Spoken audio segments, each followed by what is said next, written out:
The Beyond the Fame podcast is fed by Lido Pizza. Lido Pizza never cuts corners. For menu and locations, visit LidoPizza.com. And of course, this podcast would not be possible without our longtime title sponsor, the Hollywood Casino at Charlestown Races in West Virginia. Upcoming featured entertainment includes Bret Michaels' Birthday Bash on April 11th and Earthquake on April 12th. Details and tickets at HollywoodCasinoCharlestown.com. Must be 21 to enter the casino floor and attend a show. Gambling problem? Call 1-800-GAMBLER.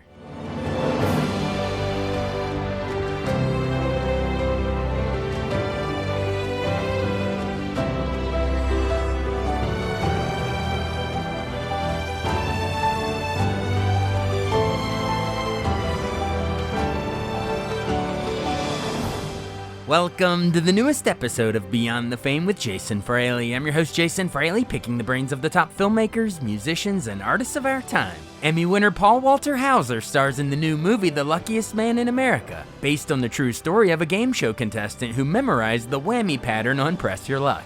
Hauser joined me to discuss the role, as well as his career highlights from I, Tonya to Richard Jewell, from Black Klansman to Defy Bloods, from Blackbird to The After Party. Hey, Paul Walter Hauser. Hey, thank you so much for joining the show today. Thanks for having me, Jason. Good to be had.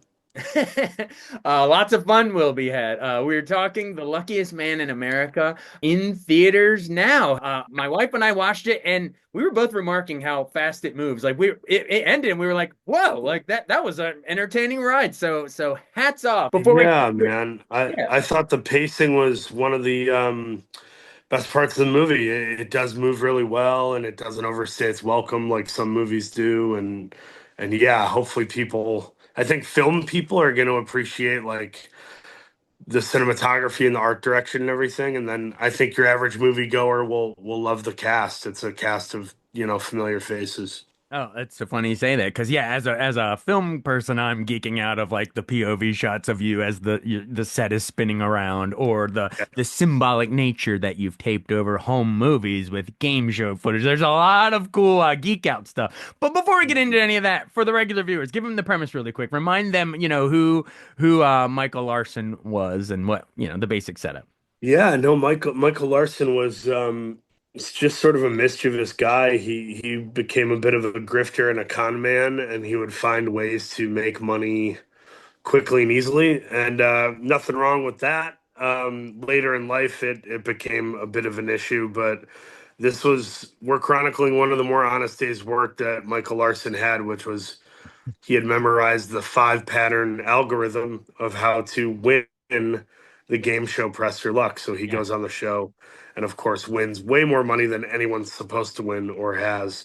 And it causes quite a stir with the folks of the show because they're in fear that their jobs could be on the line if he walks away with a certain amount of money. So yeah, no whammy at all for him. He knows how to avoid it, and he keeps winning. Oh no, he's very skilled at sidestepping those landmines, those whammies. And that makes for a fascinating watch, because to me it instantly joins. Well, I mean, I don't know how many there are for me to say the Mount Rushmore of game show movies, but I'm joking aside, like it instantly joins. Like Quiz Show is one of my favorite movies, the Redford movie with Turturro and Ray Fiennes. They've given the answers beforehand. So, or the Matthew McFadden before Succession did that miniseries quiz about scamming Who Wants to Be a Millionaire. Like it kind of reminds me of those and fits into that, and I think it's a worthy peer of that, if I must say so myself. Were you a fan of those, and how good does it feel to be considered in their company?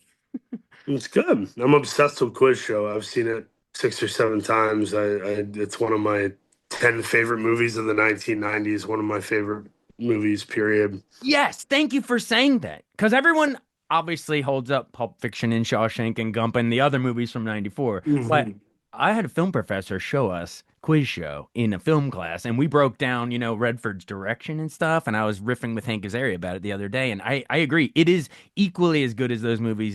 I think I might have it memorized. I had it memorized, my top 10 movies of the 90s. I think it's Home Alone, Terminator 2, Dazed and Confused, A Few Good Men, Heat, Quiz Show. I think Toy Story, Of course. the documentary American Movie, Shawshank Redemption, and Swingers, maybe. I think Nice. that's my No, top 10 of the 90s. that top 10 so money, and you don't even know it. I didn't know it. It's funny that you're mentioning that because we're sidetracking, but like I have like every year, not just decades, like memorized in my brain. I don't know why, but like that's my little party trick. You say a year, I'm like, oh, this came out. I love it. Yeah. I can tell you Yeah. that. So let me ask you this. I was born in 1986. What are your 1986 movies? Platoon won that year, Oliver Stone. But my favorite, I mean, Blue Velvet, David Lynch just died. That was amazing that Mm. year. I love Goldblum in The Fly. That was another Oh, yeah. amazing 86 movie. Cronenberg. The body horror still, I mean, Substance came out this year, but I still don't think ever as good as the Cronenberg stuff. He was great. I uh I really love Ferris Bueller's Day Off. I think Oh, it's a of perfect course. movie. I think that's 86. I don't know. It's definitely 86 because Breakfast Club was 85. So that was 86. Yeah. Yeah. That's right. But anyway, you and I could go all day because we're movie fans. But yeah, back to the Luckiest Man in America. How did we get on that? Oh yeah, quiz show. Best of the Yeah. 90s. Agreed. And folks, if you're listening to this and you like quiz show, Luckiest Man in America will bring that back to you. So similar to let's say Turturro as Herb Stempel or Ray Fiennes as Charles Van Doren, your acting choices, I want to give you props. Like you're doing the darting eyes to show that you've memorized the pattern before you say stop. And you're also squeezing the little, what is it? The little grip, the stress reliever, the grip strengthener. Was that Yeah. in the script or was that like a Paul Walter Hauser, like I'm going to bring this prop in? No, no, that was both of those things were in the screenplay and they meaning the two writers, I believe Maggie and Samir, and Yeah. then Samir being the director, they really wanted us to feel like the audience could see him doing the work that Yeah. he had prepared. Yeah. Because he's doing it covertly, but the audience gets to, be invited in on it a little bit. And I more than anything, I just try to play it honest and true, like what is true about what he's doing. Because he's already so quirky. It's like you don't have to add much. Yeah. He's quite a character, as you can see just from his appearance. Oh, absolutely. From the ice cream truck on. What a Yeah. character. And an everyman. All true, by the way. It's all true that he Yeah, drove an ice cream truck there. He was an ice cream truck driver, and he was as sort of goofy and yet deceptive and smart as he was. There were some layers to him. absolutely. Yeah, and of course, like any movie based on a true story, the script takes some liberties with condensing the family backstory or whatever. Oh, But like the main things about him in this main story is absolutely based on true stuff, and that's what makes it so fascinating.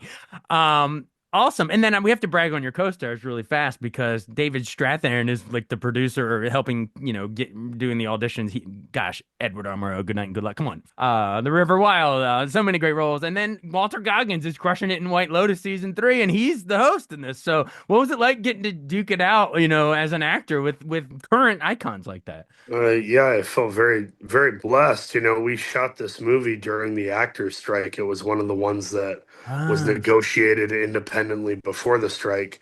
So we got one of those waivers. We shot it in Bogota, Colombia, in South America, and mm, it really, I think it really looks like the CBS location. We really made it look like that place, and I think because folks weren't working at that time, we just had more of our pick of the litter. yeah, But I was so, every few days I get a text or a call, and they'd be like, "Hey, so and so signed on," and yeah. I'd be like, "Wow, we got David, we got Walt, we got Haley Bennett, we got Maisie Williams, we got Johnny Knoxville." It was a real embarrassment of riches. And by the way, all those people too, just as human beings, are really good people and fun to work with. And it felt like a little theater troupe. It was really cool. Wow. Yeah. Johnny Knoxville is also a pro Yeah, wrestling fan like you. Knoxville is, but we'll get to that maybe at the end because I do want to ask you about John Cena. But back sure. sticking on, so let's paint a little more. I want to ask you. There's so many roles that are layered throughout your career.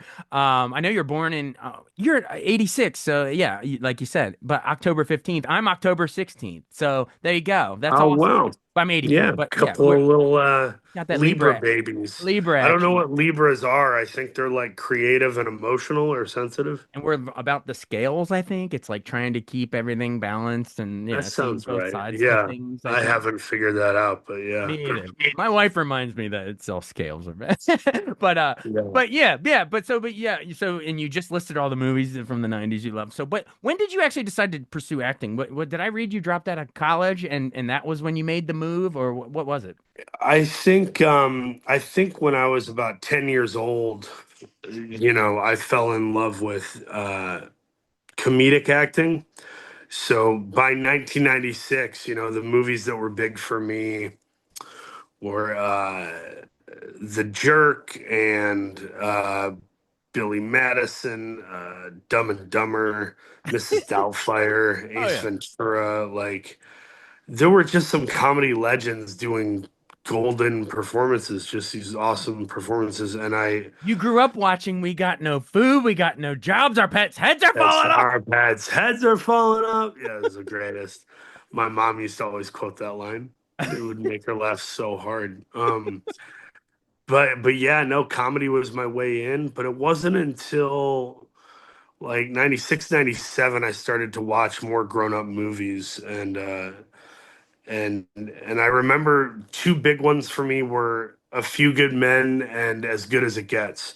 Oh And I yeah, was like, this Jack Nicholson guy, whoever this guy is, like, this is a whole new thing. I want to watch every Jack Nicholson performance. exactly. Um, As and kids, then we're like, "Oh, after, that's the Joker," but then you go back and you're like, "Oh my God." yeah, yeah, I did. For me, it went Jack Nicholson, and then I got into Daniel Day-Lewis, and I just blind bought movies like The Boxer and In the Name of the Father, Yeah. and then Philip Seymour Hoffman. Those three were kind of my guys, and um, by the early 2000s, like in high school, it was just I told everybody I'm gonna go to like NYU Tisch School of the Arts. I'm Yeah. gonna be on SNL. I'm Yeah. gonna write movie scripts. I'm gonna do all these things. So by the time I was like 14, it was gung ho. I just never looked back. But yeah, I dropped out of college, tried doing college, and didn't go well, and Yeah. I fell out of that. But I booked my first movie by showing up to be a background actor and got a speaking part. And my first movie I did was Jennifer Connelly, Ed Harris, Yeah. Amy Madigan, Emma Roberts. It was like a real movie, and Yeah.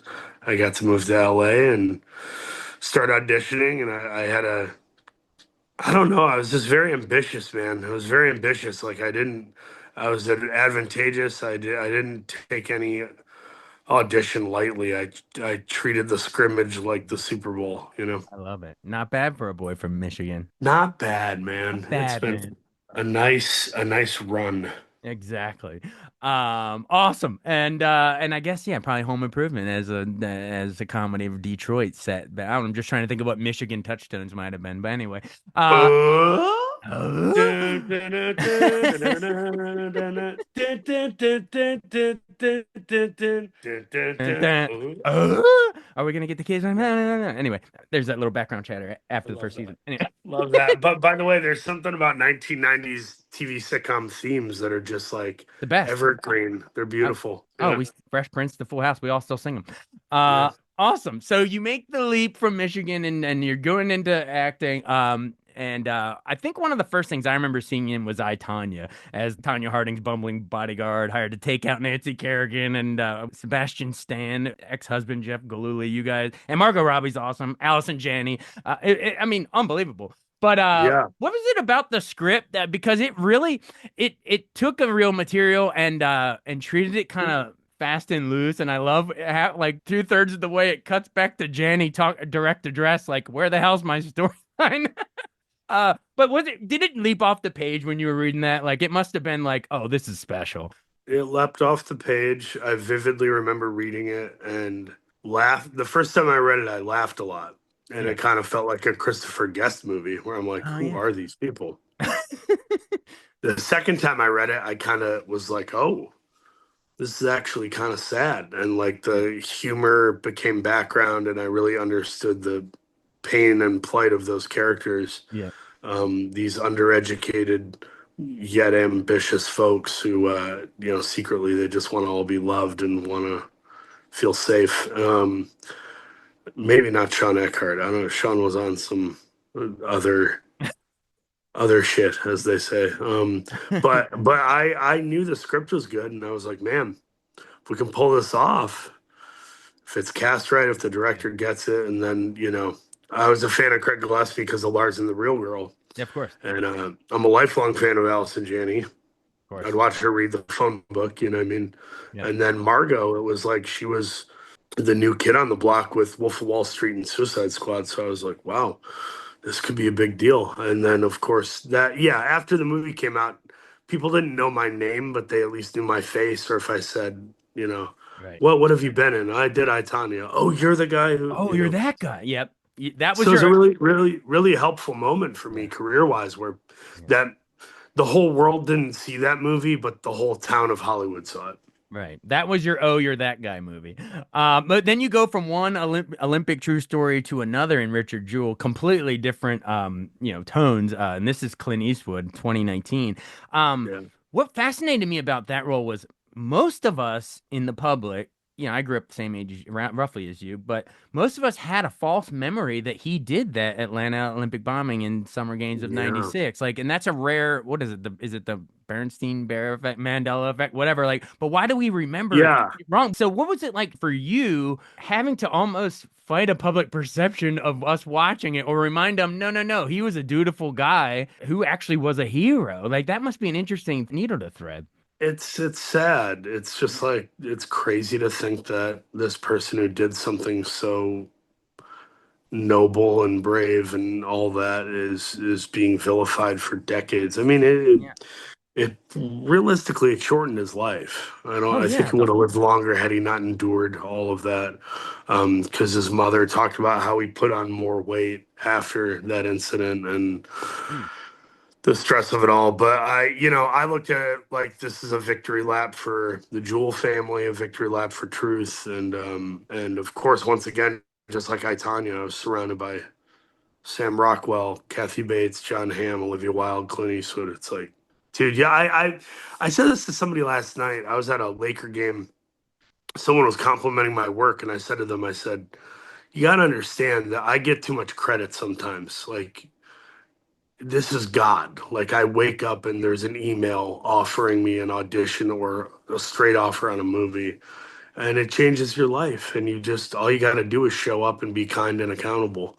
And you end up succeeding. And it's right. like, it's really cool, man. I feel like I've been crazy blessed with good opportunities. Yeah, I saw an Instagram post that you said along similar lines, I think, where you were like, I'm going to stop chasing the next great role. I'm just going to live my life with purpose and faith, and God will provide. And yeah, that's what you're talking about. I love it. You so Yeah. seem like such a down to earth guy. That's relatable stuff, baby. And that you list Home Alone in your top 10 as opposed to, Jules and Jim or whatever. All great movies, but I'm just saying, there's Yeah. something relatable about you, my friend. All right, Well, well, I think I'm just a regular dude, and guys like yeah, you and me, we could reach any height of success. We're always going to be film fanatics. We're always going to yeah, be, these loving, nerdy guys who really dig this form, yeah. film. Absolutely. It's the greatest art form ever invented, if you ask me. Yeah, Well, I know we're kind of tight on time, so I might have to move a little quicker, but I do sure, want to sure. ask, you just were coming off of working with Clint versus, let's say, Spike Lee and Black Klansman and Da 5 Bloods. Like, how would you compare their directing styles? Obviously, opposite ends of the political spectrum in their politics or whatever, but like as filmmakers, two of the undeniable, undisputed greatest filmmakers of all time. So how would you compare their styles? And by the way, I've texted both guys or called them before. They both are fans of each other too, How can you not which I be? love. That's The amazing. political stuff doesn't get in the way of them admitting the other is wonderful and they want to talk movies and sit down, Of course. which is cool. But I mean, Do the Right Thing and Clint, Unforgiven. I mean, of course you're going to be a. How do you not admire those? You know? yeah, yeah, unbelievable. I think they're more similar than they are different. They both allow improvisation. They invite collaboration. They are equal parts finite in their gut instincts, but they're also malleable Yeah, and humble. Um, I think they're more alike than different. Craig Gillespie is probably the directing style I like more than anyone I've worked with, yeah, because Craig will expect you to do two safe takes that are very much the script, but by take three through four or five, he'll really let you experiment, and he'll tell you when he likes something, which as an actor, it feels good to know, okay, I'm in the right place. There Yeah. was a moment with Spike 5, 6 days into shooting where I pulled him aside. I'll never forget. I pulled him aside and I said, if what I'm doing in this movie feels like I'm in a different movie, Yeah. you need to tell me. If you guys are, if I feel like I'm doing a mad TV character, you got to tell me. Yeah. And he goes, no, you're doing great, man. Just clapped me on the back and walked away Good. very nonchalant. And I was like, all right, I'm All going to keep right. doing it. I'll trust you. Yeah. I love that, and I love to hear that they're fans of each other. That's so great. I know we're up against the clock. I guess before we run, I'll combine these into one question. Then your Apple TV era. I know you won an Emmy for Blackbird, that creepy prison role as the serial killer Larry Holocaust and Taron Egerton. My wife and I binged the crap out of that. That just next play next. But then you showed your comedy chops in season 2 of The After Party. You're the film noir genre in the Fedora. So I don't know how I'm supposed to combine these into one question. Other than that, it's both Apple. So I guess, yeah, I guess playing both sides of the coin. Apple has allowed you to do the after party comedy and then the Yeah. serious, creepy, serious, almost like a Silence of the Lambs Yeah. character. But yeah, Apple letting you stretch. How's it been?